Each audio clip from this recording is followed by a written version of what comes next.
Si Elias? Yung kababata mo sa palangga? Paano mo nasabing siya ang totoong bayani ng Isla Lakdan?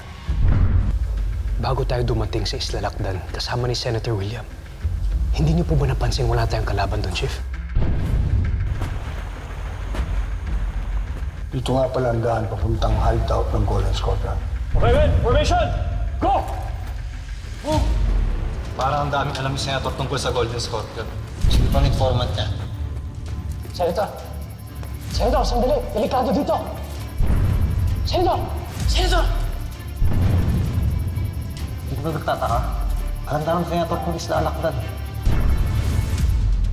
Dahil si Elias, siya nang pabagsak sa lahat ng mga sindikato doon.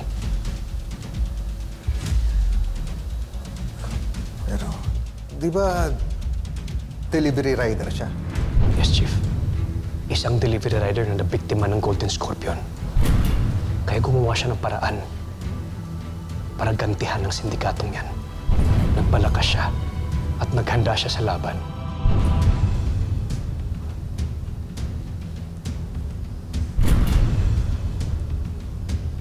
Sabihin mo nga sa akin lahat ng nalalaman mo.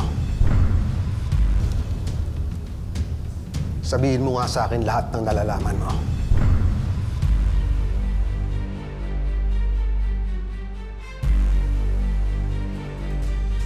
Chief, si Elias, siya si Black Rider.